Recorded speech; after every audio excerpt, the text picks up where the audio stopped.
ತುಮಕೂರು ಮಂದಿಗೆ good news. Bengaluru Tumakuru metro plan ready. BMRCಲಿಂದ ಹೈದರಾಬಾದ್ ಕಂಪನಿಗೆ ಟೆಂಡರ್. ವಿಜಯ ಕರ್ನಾಟಕ ವೆಬ್ ವೀಕ್ಷಕರಿಗೆ ನಮಸ್ಕಾರ. ನಾನು ಶಿವಮೂರ್ತಿ ಸರ್ಬಾ.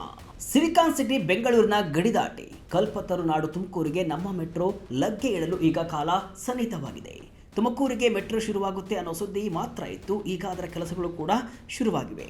ತ್ವರಿತಗತಿಯಲ್ಲಿ ಕೆಲಸ ಮಾಡಲು ಸರ್ಕಾರ ಈಗ ಮುಂದಾಗಿದೆ. ಪ್ರತಿದಿನ ಲಕ್ಷಾಂತರ ಜನರು ಸಂಚರಿಸುವ ಬೆಂಗಳೂರು ತುಮಕೂರು ರಾಷ್ಟ್ರೀಯ ಹೆದ್ದಾರಿ ಟ್ರಾಫಿಕ್ ಕಿರಿಕಿರಿಗೆ ಇತಿಶ್ರೀಯನ್ನು ಹಾಡಲು BMRCL ಈಗ ಭರ್ಜರಿ ಮಾಸ್ಟರ್ ಪ್ಲಾನ್ ಅನ್ನು ಸಿದ್ಧಪಡಿಸಿದೆ. ಇದು ಕೇವಲ ಒಂದು ರೈಲು ಮಾರ್ಗವಲ್ಲ, ಇದು ರಾಜ್ಯದ 2 ಪ್ರಮುಖ ಆರ್ಥಿಕ ಕೇಂದ್ರಗಳನ್ನು ಬೆಸೆಯುವ ಮಹತ್ವದ ಕೊಂಡಿ. ಬೆಂಗಳೂರಿನಿಂದ ತುಮಕೂರಿಗೆ ಮೆಟ್ರೋ ರೈಲು ಓಡಿಸಬೇಕು ಎನ್ನುವ ದಶಕಗಳ ಕನಸು ಈಗ ನನಸಾಗುವ ಹಾದಿಯಲ್ಲಿ ಇದೆ. ಮುಖ್ಯಮಂತ್ರಿ ಸಿದ್ದರಾಮಯ್ಯ ಅವರು ಬಜೆಟ್ನಲ್ಲಿ ಘೋಷಿಸಿದಂತೆ ಈ ಬೃಹತ್ ಯೋಜನೆಗೆ ಈಗ ಅಧಿಕೃತ ಚಾಲನೆ ಸಿಕ್ಕಿದೆ. ಮುಂದಿನ 5 ತಿಂಗಳಲ್ಲಿ ಈ ಯೋಜನೆಯ ಜಾತಕ ಅಂದರೆ ವಿಸ್ತೃತ ಯೋಜನಾ ವರದಿ ಅಂದರೆ DPR ಸಿದ್ಧವಾಗಲಿದೆ. ಹಾಗಾದರೆ ಈ ಮೆಟ್ರೋ ಎಲ್ಲೆಲ್ಲಿ ಹಾದು ಹೋಗುತ್ತೆ, ನಿಲ್ದಾಣಗಳು ಎಲ್ಲೆಲ್ಲಿ ಬರುತ್ತವೆ, ಈ ಯೋಜನೆಗೆ ತಗಲುವ ವೆಚ್ಚವೆಷ್ಟು, ಈ ಕುರಿತಾದ ಕಂಪ್ಲೀಟ್ ಮಾಹಿತಿ ಈ ವಿಡಿಯೋದಲ್ಲಿ ಇದೆ.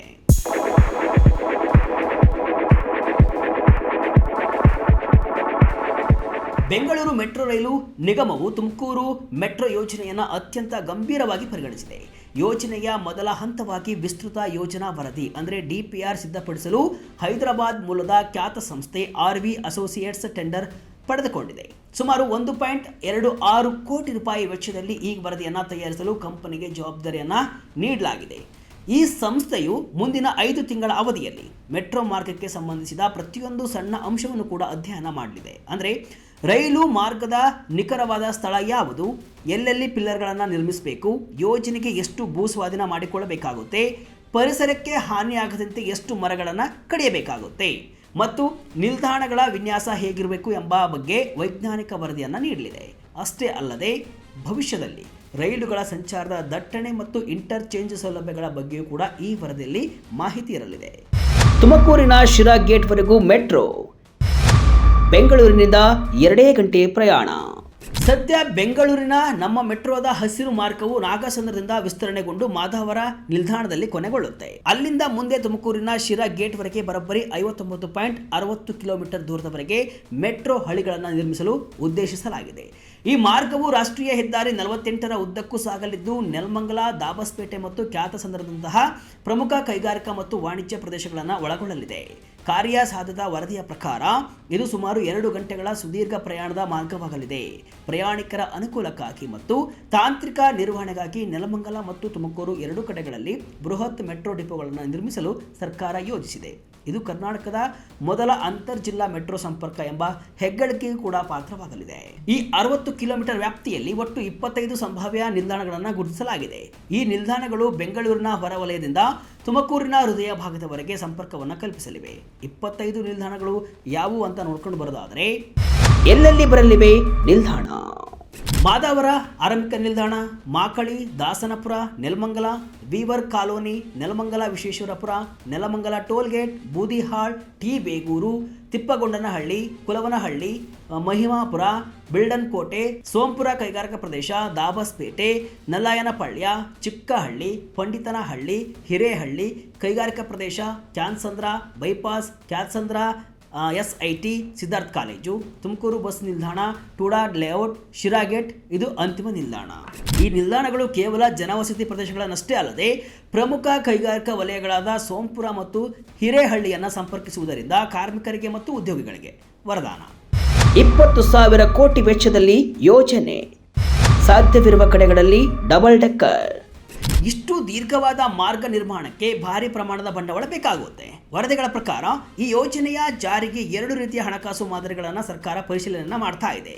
ಒಂದು ಖಾಸಗಿ ಸಾರ್ವಜನಿಕ ಪಾಲುದಾರಿಕೆ, ಅಂದರೆ ಒಂದು ವೇಳೆ ಖಾಸಗಿ ಸಹಭಾಗಿತ್ವದಲ್ಲಿ ಈ ಯೋಜನೆ ಜಾರಿಯಾದರೆ ಅಂದಾಜು 20,650 ಕೋಟಿ ರೂಪಾಯಿಗಳ ಅಗತ್ಯವಿದೆ. ಇನ್ನೊಂದು ಸರ್ಕಾರಿ ಮತ್ತು ಸಾಲದ ಮಾದರಿ, ಅಂದರೆ ಕೇಂದ್ರ ಮತ್ತು ರಾಜ್ಯ ಸರ್ಕಾರಗಳ ನೇರ ಹೂಡಿಕೆ ಹಾಗೂ ಅಂತಾರಾಷ್ಟ್ರೀಯ ಬ್ಯಾಂಕುಗಳಿಂದ ಸಾಲ ಪಡೆಯುವ ಮೂಲಕ ಜಾರಿಗೆ ತಂದರೆ ಸುಮಾರು 18,670 ಕೋಟಿ ರೂಪಾಯಿ ವೆಚ್ಚವಾಗಬಹುದು. ಈ ಎರಡರಲ್ಲಿ ಯಾವ ಮಾದರಿ ಸೂಕ್ತ ಮತ್ತು ಆರ್ಥಿಕವಾಗಿ ಲಾಭದಾಯಕ ಎಂಬುದನ್ನು ಕೇಂದ್ರ ಸರ್ಕಾರ ಅಂತಿಮವನ್ನಗೊಳಿಸಲಿದೆ. ನಮ್ಮ ಮೆಟ್ರೋ ಇನ್ನು ಮುಂದೆ ನಿರ್ಮಿಸುವ ಮಾರ್ಗಗಳಲ್ಲಿ ಸಾಧ್ಯವಿರುವ ಕಡೆಗಳಲ್ಲಿ ಡಬಲ್ ಡೆಕ್ಕರ್ ಅಂದರೆ ಕೆಳಗೆ ರಸ್ತೆ ಮೇಲೆ ಮೆಟ್ರೋ ಮಾದರಿಯನ್ನ ಅನುಸರಿಸುವುದಾಗಿ ತಿಳಿಸಿದೆ. ಆದರೆ ತುಮಕೂರು ಮಾರ್ಗದಲ್ಲಿ ಸದ್ಯಕ್ಕೆ BMRCL ಎಲ್ಲಾ ನಿಲ್ದಾಣಗಳನ್ನ ಎಲಿವೇಟೆಡ್ ಅಂದರೆ ಮೇಲ್ಸೇತುವೆ ಮೇಲೆ ಅಂತ ಮಾತ್ರ ಹೇಳಿದೆ. 5 ತಿಂಗಳ ನಂತರ ಸಿಗುವಂತಹ DPR ವರದಿಯಲ್ಲಿ ಈ ಮಾರ್ಗದಲ್ಲಿ ಡಬಲ್ ಡೆಕ್ಕರ್ ನಿರ್ಮಾಣ ಸಾಧ್ಯವೇ ಎಂಬುದನ್ನು ಸ್ಪಷ್ಟಪಡಿಸಲಿದೆ. ಈಗಾಗಲೇ ಬೆಂಗಳೂರಿನ ಕಿತ್ತಳೆ ಮತ್ತು ಕೆಂಪು ಮಾರ್ಗಗಳಲ್ಲಿ ಡಬಲ್ ಡೆಕ್ಕರ್ ನಿರ್ಮಿಸುವ ಪ್ಲಾನ್ ಕೂಡ ಮಾಡಲಾಗಿದೆ. ಆರ್ಥಿಕ ಅಭಿವೃದ್ಧಿಗೆ ಮೆಟ್ರೋ ಬೂಸ್ಟ್. ಈ ಮೆಟ್ರೋ ಯೋಜನೆಯಿಂದ ಆಗುವ ಲಾಭಗಳು ಅಷ್ಟಿಷ್ಟಲ್ಲ. ಟ್ರಾಫಿಕ್ ಮುಕ್ತಿ ಅಂದರೆ ಬೆಂಗಳೂರು ತುಮಕೂರು ರಾಷ್ಟ್ರೀಯ ಹೆದ್ದಾರಿಯಲ್ಲಿ ಪ್ರತಿದಿನ ಸಾವಿರಾರು ಲಾರಿ ಬಸ್ಸುಗಳ ಸಂಚಾರವಿರುತ್ತೆ. ಮೆಟ್ರೋ ಬಂದರೆ ರಸ್ತೆ ಸಾರಿಗೆಯ ಮೇಲಿನ ಅವಲಂಬನೆ ಗಣನೀಯವಾಗಿ ಕಡಿಮೆಯಾಗಲಿದೆ. ತುಮಕೂರು ಜಿಲ್ಲೆಯ ಕೈಗಾರಿಕೆಗಳಿಗೆ ಹೊಸ ಚೈತನ್ಯ ಸಿಗಲಿದೆ. ವ್ಯಾಪಾರ ವಹಿವಾಟುಗಳು ಹೆಚ್ಚಾಗಲಿವೆ. ರಿಯಲ್ ಎಸ್ಟೇಟ್ ಚೇತರಿಕೆಯನ್ನು ಕಂಡುಕೊಳ್ಳಿದೆ. ನೆಲಮಂಗಲ ಮತ್ತು ದಾಬಾಸ್ಪೇಟೆ ಸುತ್ತಮುತ್ತಲಿನ ಭೂಮಿಗೆ ಬಂಗಾರದ ಬೆಲೆ ಬರಲಿದೆ. ಸಮಯದ ಉಳಿತಾಯ ಆಗಲಿದೆ. ರಸ್ತೆ ಮೂಲಕ 2-3 ಗಂಟೆ ಬೇಕಾಗುವ ಪ್ರಯಾಣ ಮೆಟ್ರೋ ಮೂಲಕ ಸುಗಮವಾಗಿ ಮತ್ತು ನಿಗದಿತ ಸಮಯದಲ್ಲಿ ಪೂರ್ಣಗೊಳ್ಳಲಿದೆ. 3 ಜಿಲ್ಲೆಗಳಿಗೆ ಮೆಟ್ರೋ ವಿಸ್ತರಣೆ. ತುಮಕೂರು ಸೇರಿ ರಾಮನಗರ, ಬೆಂಗಳೂರು ಗ್ರಾಮಾಂತರಕ್ಕೂ ಕೂಡ ಮೆಟ್ರೋ ಸೇವೆ ನೀಡಲು BMRCL ಮುಂದಾಗಿದೆ. ಬೆಂಗಳೂರು ಮೆಟ್ರೋ ರೈಲು ಕಾರ್ಪೊರೇಷನ್ ಲಿಮಿಟೆಡ್ ತನ್ನ ಜಾಲವನ್ನು 8 ಮಾರ್ಗಗಳಲ್ಲಿ ವಿಸ್ತರಣೆ ಮಾಡಲು ಕಾರ್ಯಸಾಧ್ಯತೆಯನ್ನು ಅಧ್ಯಯನವನ್ನು ನಡೆಸ್ತಾ ಇದೆ. ಯಾವ ಮಾರ್ಗದಲ್ಲಿ ಮೆಟ್ರೋವನ್ನು ವಿಸ್ತರಣೆ ಮಾಡಲು BMRCL ಸಮೀಕ್ಷೆಯನ್ನು ನಡೆಸ್ತಾ ಇದೆ ಎಂಬುದನ್ನು ನೋಡುವುದಾದರೆ ಒಟ್ಟು 8 ಮಾರ್ಗಗಳಲ್ಲಿ ಮೆಟ್ರೋ ವಿಸ್ತರಣೆಗೆ ಮೆಟ್ರೋ ಕಾರ್ಪೊರೇಷನ್ ಪ್ಲಾನ್ ಅನ್ನು ಮಾಡಿಕೊಂಡಿದೆ. ಮೊದಲನೆಯದು ಚಲ್ಲಘಟ್ಟದಿಂದ ರಾಮನಗರ ಜಿಲ್ಲೆಯ ಬಿಡದಿವರೆಗೂ 15 ಕಿಲೋಮೀಟರ್ ಮೆಟ್ರೋ ಮಾರ್ಗ ನಿರ್ಮಿಸಲು ಸಮೀಕ್ಷೆಯನ್ನು ನಡೆಸಿದರೆ, ರೇಷ್ಮೆ ಸಂಸ್ಥೆಯಿಂದ ಕನಕಪುರದ ಹಾರೋಹಳ್ಳಿವರೆಗೆ 24 ಕಿಲೋಮೀಟರ್ ವಿಸ್ತರಣೆಗೆ ಪ್ಲಾನ್ ಅನ್ನು ಮಾಡಿದೆ. ಬೊಮ್ಮಸಂದ್ರದಿಂದ ಅತ್ತಿಬೆಲೆವರೆಗೆ 11 ಕಿಲೋಮೀಟರ್ ಮಾರ್ಗ, ಮಾದಾವರದಿಂದ ತುಮಕೂರುವರೆಗೆ 52 ಕಿಲೋಮೀಟರ್ ಮೆಟ್ರೋ ಮಾರ್ಗ, ದೊಡ್ಡ ಜಾಲದಿಂದ ದೇವನಹಳ್ಳಿವರೆಗೆ 6 ಕಿಲೋಮೀಟರ್ ಮಾರ್ಗ, KR-ಪುರದಿಂದ ಹೊಸಕೋಟೆವರೆಗೆ 15 ಕಿಲೋಮೀಟರ್ ಮೆಟ್ರೋ ಮಾರ್ಗ ವಿಸ್ತರಿಸಲು ಪ್ಲಾನ್ ಅನ್ನು ಮಾಡಿಕೊಳ್ಳಲಾಗ್ತಿದೆ. ಇದರ ಜೊತೆ ಕಡಬಗೆರೆಯಿಂದ ತಾವರೆಕೆರೆಗೆ 6 ಕಿಲೋಮೀಟರ್ ಮೆಟ್ರೋ ಮಾರ್ಗ ವಿಸ್ತರಣೆಗೂ ಕೂಡ ಪ್ಲಾನ್ ಅನ್ನು ಮಾಡಲಾಗಿದೆ. ಇದು ಮೆಟ್ರೋದ 3ನೇ ಹಂತದ ಮಾಗಡಿ ರಸ್ತೆಯ ಮಾರ್ಗದ ವಿಸ್ತರಣೆಯಾಗಿದೆ.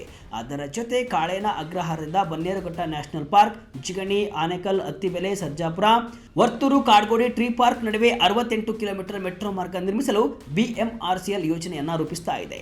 ಹೀಗೆ 10 ಕನಸುಗಳನ್ನು ಹೊತ್ತು ಸಾಗುತ್ತಿರುವ ತುಮಕೂರು ಮೆಟ್ರೋ ಯೋಜನೆ ಈಗ ಪ್ರಮುಖ ಹಂತವನ್ನು ತಲುಪಿದೆ. DPR ವರದಿ ಸಿದ್ಧವಾಗಿ ಕೇಂದ್ರ ಸರ್ಕಾರದಿಂದ ಹಸಿರು ನಿಶಾನೆ ಸಿಕ್ಕರೆ ಶೀಘ್ರದಲ್ಲೇ ಕಾಮಗಾರಿ ಆರಂಭವಾಗಲಿದೆ. ಇದು ಕೇವಲ ಬೆಂಗಳೂರು ಮತ್ತು ತುಮಕೂರು ನಡುವಿನ ಅಂತರವನ್ನಷ್ಟೇ ಕಡಿಮೆ ಮಾಡುವುದಿಲ್ಲ, ಬದಲಾಗಿ ಲಕ್ಷಾಂತರ ಜನರ ಜೀವನದ ಗತಿಯನ್ನೇ ಬದಲಿಸಲಿದೆ. 5 ತಿಂಗಳ ನಂತರ ಬರುವಂತಹ ಆ ಯೋಜನಾ ವರದಿಯಲ್ಲಿ ಏನೆಲ್ಲ ವಿಶೇಷತೆಗಳು ಇರಲಿವೆ ಎಂಬ ಕುತೂಹಲ ಕೂಡ ಈಗ ಎಲ್ಲರಲ್ಲೂ ಮನೆ ಮಾಡಿದೆ. ಒಟ್ಟಿನಲ್ಲಿ ತುಮಕೂರು ಈಗ ಬೆಂಗಳೂರಿನ ಒಂದು ಉಪನಗರದಂತೆ ಮೆಟ್ರೋ ಸಂಪರ್ಕದೊಂದಿಗೆ ಬೆಳಗಲಿ ಎಂಬುದೇ ಎಲ್ಲರ ಆಶಯ.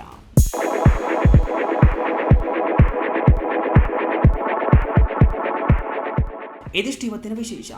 ಇದೇ ರೀತಿಯ ಹಲವು ವಿಶ್ಲೇಷಣೆ ಮಾಹಿತಿ ಅಷ್ಟೇ ಅಲ್ಲ, ಮನೋರಂಜನೆಯ ವಿಡಿಯೋಗಳಿಗಾಗಿ ವಿಜಯ ಕರ್ನಾಟಕ ವೆಬ್ಸೈಟ್, ಫೇಸ್ಬುಕ್ ಹಾಗೂ ಯೂಟ್ಯೂಬ್ ಪೇಜನ್ನು ಫಾಲೋ ಮಾಡಿ. ಧನ್ಯವಾದಗಳು.